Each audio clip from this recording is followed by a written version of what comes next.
Emma's hands hadn't touched clay in 23 years, not since Seattle's rainiest spring left her studio dreams warped like a cracked kiln piece. But now her neighbor, a retired firefighter who made mean brisket community BBQs, stood on her porch clutching a flyer for a local pottery exhibition. "You gotta enter," he insisted, grease stains on paper like accidental glaze.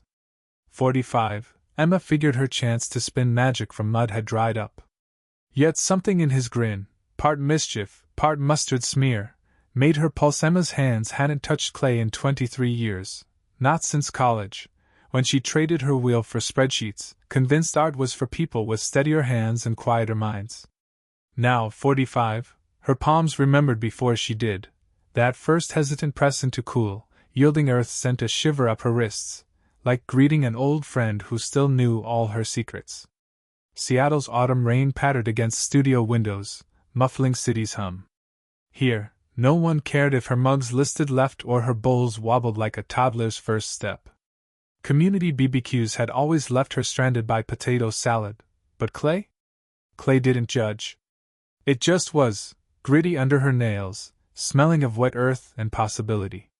Her deepest fear had always been a cracked thing, brittle as overfired glaze, that people would see her fumbling, her awkward pauses, and mistake them for emptiness instead of quiet ache of too much feeling. But spinning mud into shape taught her cracks could be mended with gold. When studio announced an exhibition, Emma's stomach dropped like a ruined vase. But she signed up anyway, because courage wasn't absence of fear. It was showing up with clay-dusted jeans and a lopsided bowl that somehow held water. Opening night, strangers traced fingers over her pieces, murmuring about texture. No one saw her white-knuckled grip on her wineglass. They just saw art. By time she packed up her wheel, Emma realized something. Anxiety had been her unwieldy lump of clay all along. And she'd finally learned how to shape it. Emma's hands hadn't touched clay in 23 years, not since high school art class, where a well-meaning teacher told her pots looked adorably lopsided. Now, 45, she stood outside a Seattle community center, staring a flyer for a pottery workshop. Beginner-friendly, it promised. Her pulse thrummed, but not just from nerves.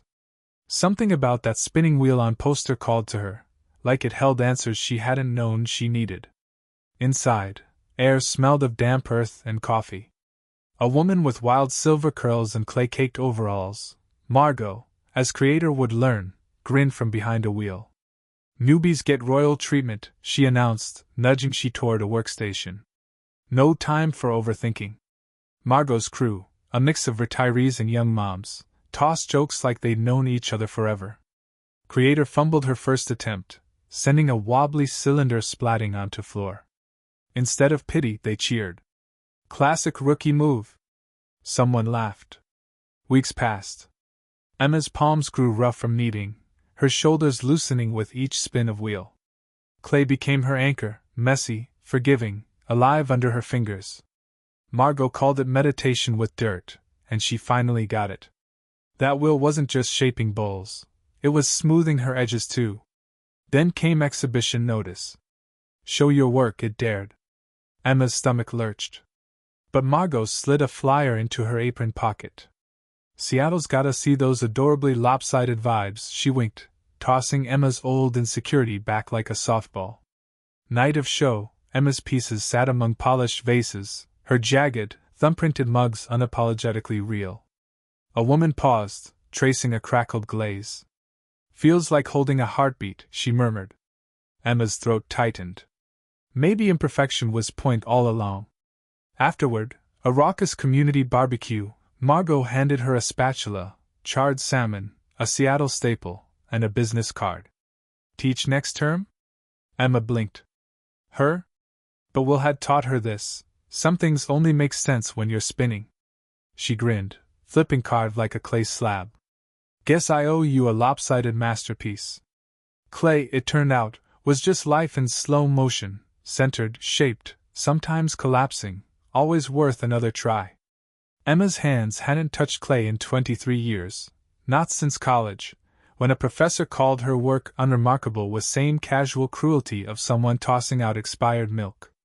Now, 45, she stood in a Seattle community center, staring down a spinning wheel like it might bite. Her knuckles were stiff, her palms damp. But something about earthy scent of wet clay, quiet hum of wheel, pulled her in. First attempts were disasters. A lump collapsed into sad mush. Another wobbled like a drunk flamingo. Emma's inner critic crowed, "See? Still unremarkable." But she'd spent 2 decades folding herself smaller to avoid notice, office meetings where she mimed agreement, neighborhood BBQs where she hid behind potato salad. This time, she shoved back. Stubbornness was her superpower. She returned every Tuesday, sleeves rolled up, fighting Will like it owed her money. Progress was glacial.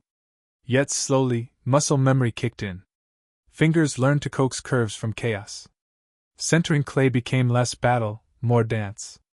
One evening, her instructor, a woman with rainbow-streaked hair and zero patience for self-pity, nodded Emma's latest bowl. "That's got vibes," she said. High praise in Pottery land. Then came flyer for a local exhibition. Amateurs welcome. Emma's gut lurched. Showing her work meant eyes, judgments, terrifying possibility of being seen. But hiding hadn't made her smaller, it had made her quieter. So she signed up. Day of show, her pieces sat among others, a little uneven, fingerprints still visible in glaze. A woman paused, running a thumb over Emma's favorite mug. "Feels alive," she murmured. Emma's throat tightened. Maybe imperfection had its own kind of courage. Afterward, she didn't magically turn into a social butterfly. But she did sign up for a group kiln session. And when next barbecue rolled around, she brought her own damn potato salad, and a story about time her vase exploded in kiln. Laughter felt lighter when it wasn't swallowed. Clay hadn't fixed her. But it had reminded her, hands that could shape something from nothing? Those were hands worth trusting. Emma's hands hadn't touched clay in 23 years, not since high school art class, where a snicker from back rows sent her fleeing to safety of textbooks. Now, 45, with Seattle's gray drizzle tapping studio window, she hovered over Will like it might bite. But her therapist's words buzzed in her ears. What if messy is magic? So she plunged her palms into cool, wet clay and let muscle memory take over. First, her bowls slumped like deflated balloons. A woman in paint-splattered overalls, Karen probably, eyed her with that newbie smirk. Creator ignored it, focusing on rhythm of wheel, way earth yielded under pressure. Weeks passed.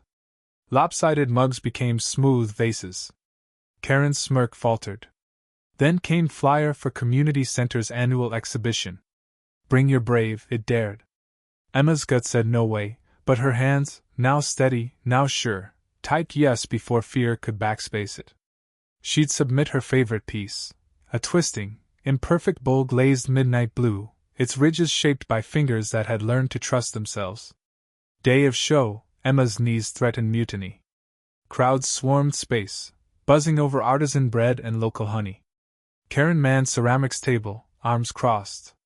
Emma's bowls sat among sleek, professional pieces like a shy kid a dance. Then, a gasp. A silver-haired woman reached for it, turning it under string lights. "This one's got soul," she announced. Phones lifted. A teen influencer snapped a pic, captioning it flaws and all. Karen's eyebrows shot up. "You made this?" Woman nodded, fighting a grin. "Guess I'm writing my own story." Crowd erupted. Someone thrust a mic in her face, asking how she nailed such raw vibes.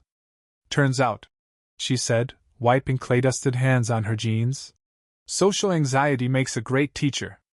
It whispers you can't, so you learn to shout 'watch me.'" By sundown, Center's director cornered her near barbecue pit. "We need a workshop leader. Someone who gets that art's not about perfection." She hesitated, then thought of all women like her, hiding behind. "I'm not creative." She stuck out her hand. "When do we start?" As firelight flickered on laughing faces, Emma spun a fresh lump of clay on wheel. This time, she didn't flinch when it wobbled. Wobbling, after all, was just part of dance. Emma's hands hadn't touched clay in 23 years, not since high school art class, where a single snicker from back rows sent her fleeing to calculus forever.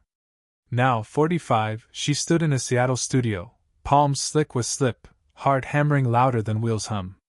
That first lump collapsed like a deflated souffle. Second attempt? A lopsided mug even caffeine wouldn't redeem.